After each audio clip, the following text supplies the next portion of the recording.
The test is in four-part, Part 1, Part 2, Part 3, and Part 4. Now look at Part 1.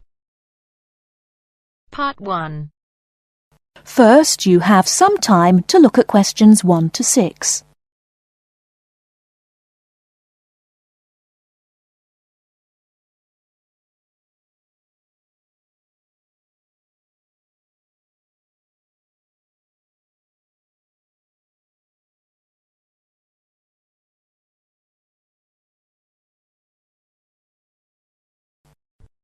Listen carefully and answer questions 1 to 6. Good morning, Santon Sports Club. Oh, hello. I spoke to one of your colleagues last week about becoming a member of your club, and I'd like to go ahead and join. If I can do it over the phone. Absolutely. I'll start by taking a few details, if I may. Of course. What's your name? It's Alex Coos. Can you spell your surname? It's C-O-O-Z-E. Lovely, I've got that.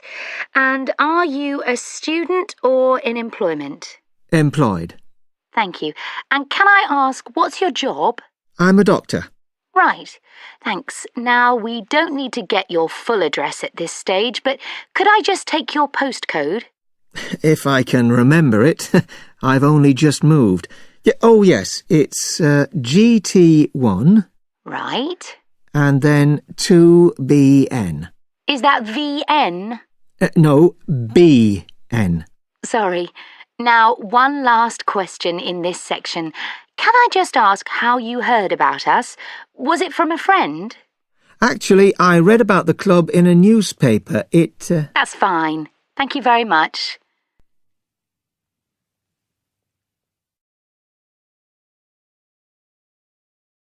Before you hear the rest of the conversation, you have some time to look at questions 7 to 10.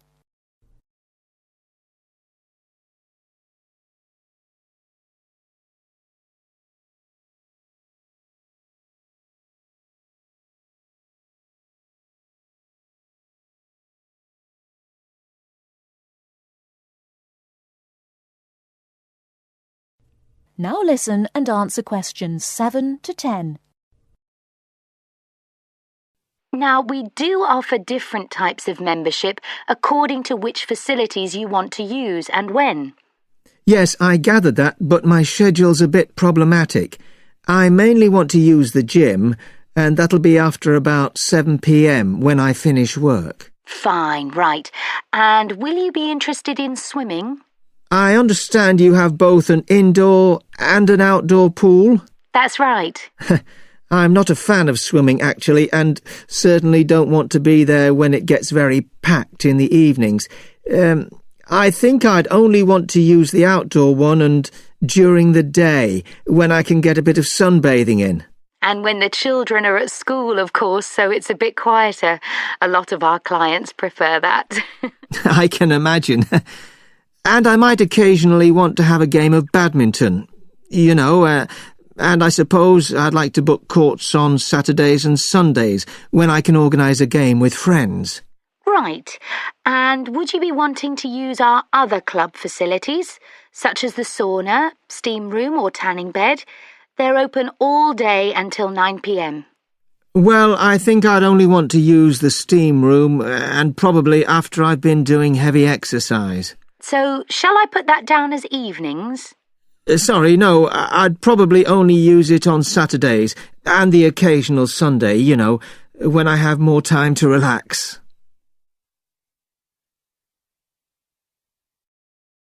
That is the end of Part 1. You now have half a minute to check your answers.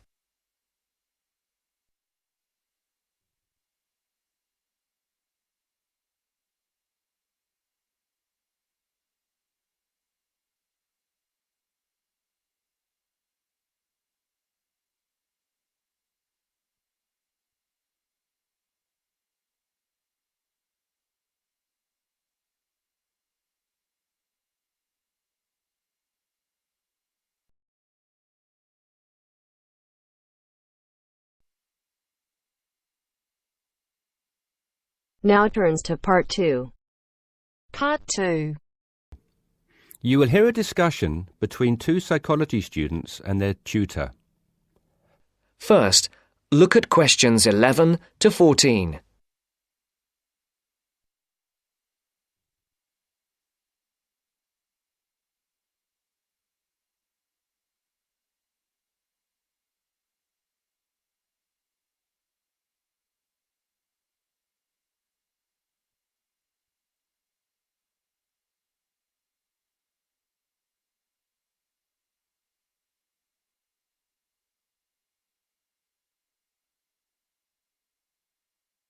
Listen carefully. So, how did you find the lecture yesterday? Reasonably interesting, but he sort of rushed through Maslow's work, which, considering it's been covered before, is fine for everyone else except me, who missed the last lesson. Why don't you fill him in then, Tina? Me? Oh, OK. Well, basically, it's simple enough. We all have certain needs, and what Maslow did was group them into categories. Depending on how successful your life has been or what stage of life you are at, your needs change and you shift from one of Maslow's categories into another. First, there's your basic needs. Physiological needs, the professor said. Is that right? Very good.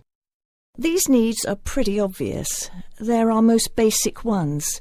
Things every human needs to survive and function, like air, water, food, clothing and shelter. It's not rocket science, this bit.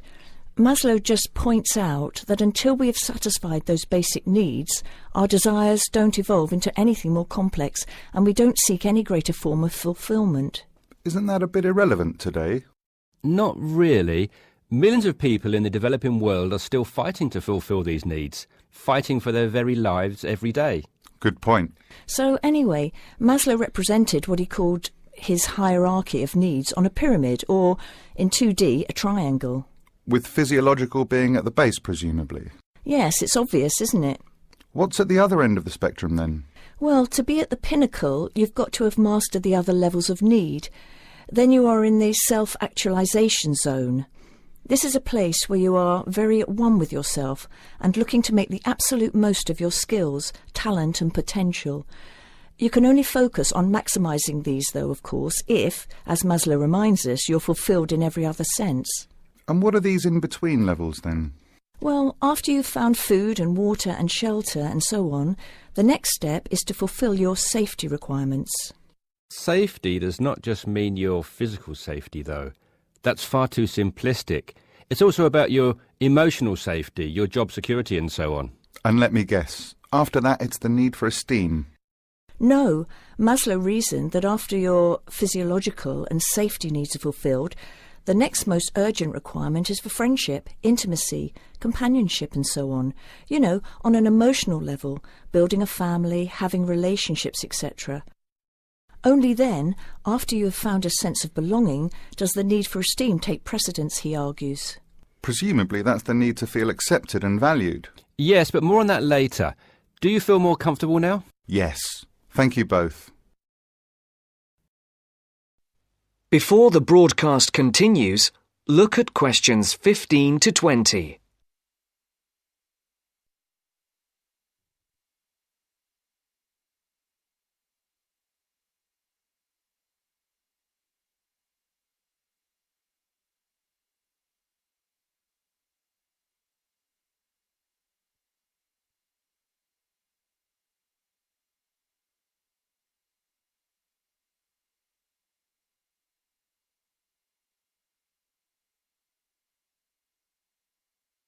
You will now listen to the second part of the talk. OK, now that you are both familiar with Maslow's hierarchy of needs, let's look at a few cases in point. Case 1. Crime boss in the slums of Mumbai. What do you think? Surely very low. Physiological, I'd have said. But he has food and shelter. A shed is hardly shelter. And how is living from hand to mouth every day adequate from a nutritional perspective? Oh, of course. You're right if you look at it objectively. But remember that human psychology is far more complicated than that. When quizzed, this person surprised researchers. First of all, he regarded his shed as adequate shelter and was completely content there. Secondly, he generally felt satisfied with his level of food intake. Thirdly, being the crime boss of the slums, he felt very safe, arguing that no one would ever touch him. He had no self-esteem issues either, since he had the respect of his fellow slum dwellers. It may have been fear, but he perceived it as respect. That is all that matters, and was quite content with who he was. I see. So it's not just about the reality of your situation, but also how you perceive that reality. Exactly. Most people would be very low on the hierarchy in his position, feeling like they wanted and needed much more. He did not. Now, what about case 2? A multi-millionaire rock star. Well, you'd naturally assume he's fulfilled his physiological and safety needs, but when you read on through his profile, look here, he's plagued by paranoia and thinks someone is trying to kill him. On that basis, given his state of mind, he must believe that his safety is compromised, so safety must be his primary concern. Very good. And look here at case 3, a property magnate. Having suffered badly during the recession, his portfolio of properties is in danger of being repossessed. In fact, look, he's in danger of losing everything and being left without even enough to support himself. Wow, so I guess he's gone from very high up right down to the bottom. Exactly. Even his basic needs are no longer secure. An excellent example of how there can be movement both ways on the pyramid. Case 4, a housewife. She must have some esteem issues, surely. Read on. She is quite content and well respected and loved by her friends and family. What's more, being a housewife is all she ever wanted to do, and she has excelled at the task. Therefore, forget esteem. This lady has maximised her potential in her eyes. She's right at the top. And case 5? A very sad case. It is what it is. There are always innocent victims of war, and he was left with nothing, not even a home over his head. Every day is a struggle to survive. How sad. And last but not least, case 6, another rock star, though a different story. He says the only thing he craves is friendship. He has everything, but is awfully lonely. I think it's obvious where he is on Maslow's hierarchy. Indeed. That is the end of part 2. You now have half a minute to check your answers.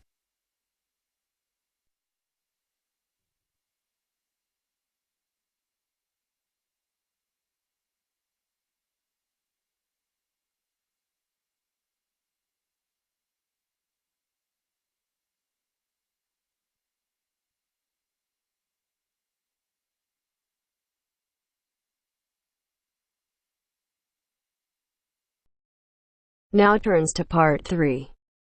Part 3. You will hear 2 students, Jenna and Marco, discussing a business studies project they have to do. You now have 15 seconds to read questions 21 to 24.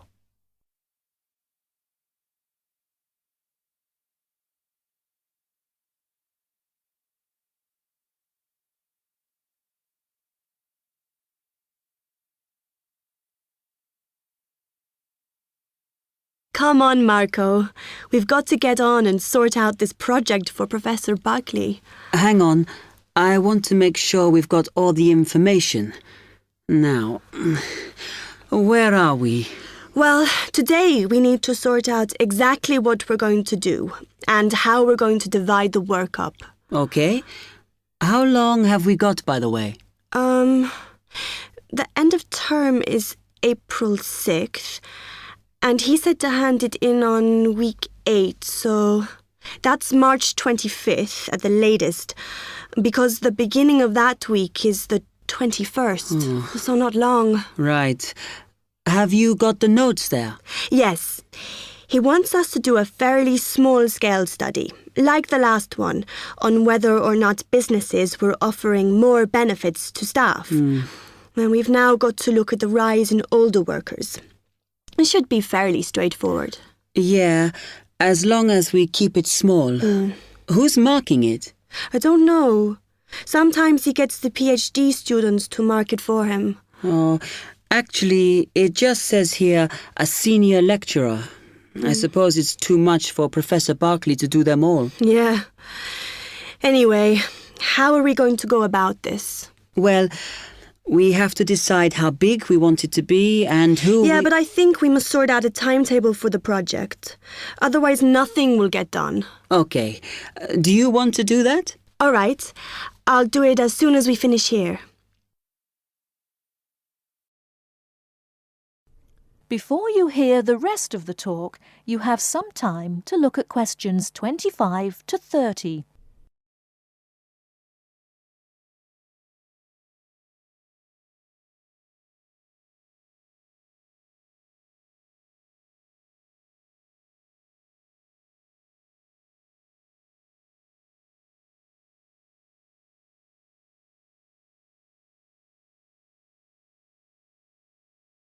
Now listen and answer questions 25 to 30. Okay. What do we have to do now for the project? What's the best way to go about it? Well, Professor Carter suggested we set up a focus group to get some in-depth interviews, but I think that'll take a lot of time. Yeah, I agree. If we did a focus group, we'd have to spend time deciding who to include in it, and it's not necessary to do one anyway. Oh, fine. And if you agree, I think we should get in touch with the businesses on the list Professor Carter gave us and ask them if they're prepared to participate. Sounds good. Then we can go there, give them questionnaires and collect them later. Exactly. Okay. Then do we need to book one of those study rooms in the library so we can work together to input the data? Perhaps not, as I guess just one of us could just sort it out actually. Yes, that would be easier. A lot of what we're doing is qualitative, so it'll be writing up rather than statistics. No software for that, I'm afraid. And I think it would look better if we had actual shots of some of the staff, because we're citing appearance as a factor in employability, aren't we? Yeah, okay. I'll factor that all in when I sort everything out tonight. I'm glad we decided to work together. I think it's going to work out well. Yes, well, given that we had to work in pairs on this project, I think we were right to choose each other. We complement each other academically, as we're each good at what the other isn't. In fact, we should have tried working together before. Yes. Now, how shall we split the work? I'll do the analysis, shall I? Oh, okay. It's just that it might be faster, because I'm used to doing it. Although your English is better than mine. I need more practice at reading, really. Okay, I'll do the presentation then, if that's okay with you. Yeah, sure. I don't mind speaking in public, but I hate preparing all the notes for them. The thing is, the tutor said one person should do the whole presentation, and he said he expects me to do it because I haven't done one yet. No, that's fine. Now, let's see.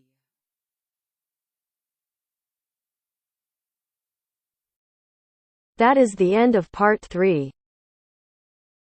You now have half a minute to check your answers.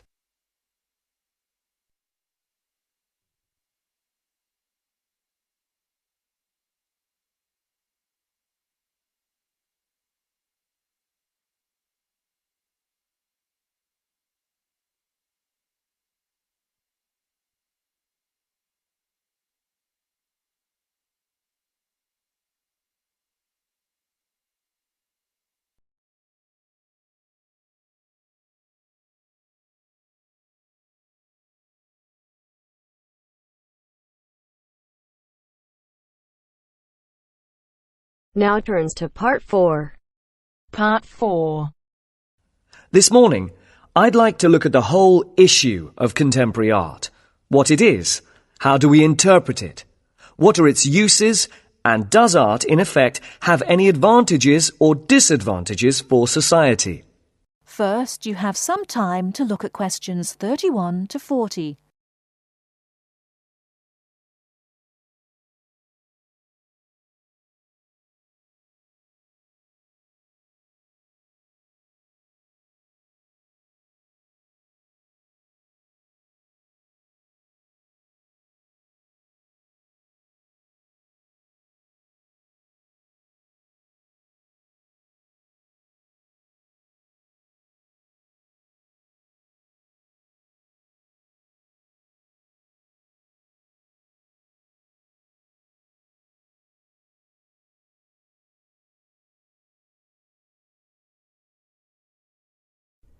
Now listen carefully and answer questions 31 to 40. Welcome to this series of lectures on interpreting contemporary art. This morning, I'd like to look at the whole issue of contemporary art. What it is, how do we interpret it, what are its uses, and does art, in effect, have any advantages or disadvantages for society? I think at this point it's important for me to clarify that I am looking at art from two main perspectives. Firstly, art as something made by and appreciated by individuals, and secondly, art's relationship with society, as it is society that supports, protects, and encourages art. And I'm hoping that this lecture will act as a springboard for you to revisit your own artistic experiences and question your own ideas of what contemporary art means. Throughout this series of lectures, I'll be looking at various examples of art to illustrate my points. However, if at any point I show you an example which is unfamiliar, then please tell me, as it is imperative that you be able to use your past experiences so that you can check to see if your ideas agree with mine. So if you have not seen a particular work of art before, then this will not work. And let me remind you now that at the end of these lectures you will be given a written assignment which will consist of a 2,500-word critical essay. This is not an art review, but an analysis of what you think this kind of art means. Okay, so what is contemporary art? Well, my view is that contemporary art reflects a particular time in history. In terms of Western civilization, this is the period that became known as the Renaissance, which began roughly in 1450. But this becomes confusing as the modern era is also considered to be from 1789, from the time of the French Revolution. Added to this are modern ideas and modern art that developed from 1890. This period has also been called the turn of the century. To try and somehow bring all these periods together, I shall define contemporary art as any art created from 1920 up until the present day. Turning now to the question of whether or not art is useful for society. Well, when we look back at the history of the West, we can see that there has been a tradition, especially in Western Europe, of art that was official. This meant that the government sponsored or subsidized the art. It could be said, therefore, that art has a cultural use, in that it can represent both the culture and history of a country. And let's remember what I said earlier, that this is both the history and culture of a particular time. Now, the disadvantage of this kind of official art is that it tends to be academic. And by that, I mean it is art that requires the person looking at it to be educated in art, at least to some extent. So it seems to me that this restricts this type of art to a particular social group. And whether you agree with this concept or not will depend on if you believe that art should be accessible to everyone. Of course, with the rapid developments in technology and advertising, the television, computer, and various forms of digital media, art has changed. And although there will always be a need for art to be subsidized by governments, we see today art forms that are surviving on individual subsidy. Sometimes this is through the support of wealthy patrons, such as businessmen or famous people. But it also operates on a more simple level. I refer here to the art that is done on walls and in streets, sometimes called amateur art. But it is the art of graffiti, and it is now accepted as an art form in itself. So here we come to what I see as another advantage for society, in that art is a means by which people can express their ideas, their feelings. Of course, in the case of graffiti, there is much debate as to whether the advantages outweigh the more negative side, which is when graffiti artists paint on public buildings. This creates unnecessary expense and also damages these buildings, which are meant for public use. We will be looking at some examples of this later on. Now, many critics of contemporary art have pointed to art that is often violent and even obscene. But I would like to suggest that such art is not meant to only shock us. It also has the element of exposure, so it can teach us about the violence in society. This then brings us to another advantage of art. It can raise awareness, help us see things in a different light. The disadvantage of this is that art can be dangerous. What I'm saying here is that if we accept that contemporary art has the power to influence our feelings and attitudes, then we have to accept that art can evoke negative feelings like anger as much as it can give us feelings of hope and peace. But art is, after all, about us, so it can be about our beliefs and our behaviour. And as human beings, we possess both positive and negative traits. I'd like to show you some slides now to illustrate what I've been talking about. That is the end of part 4. You now have half a minute to check your answers.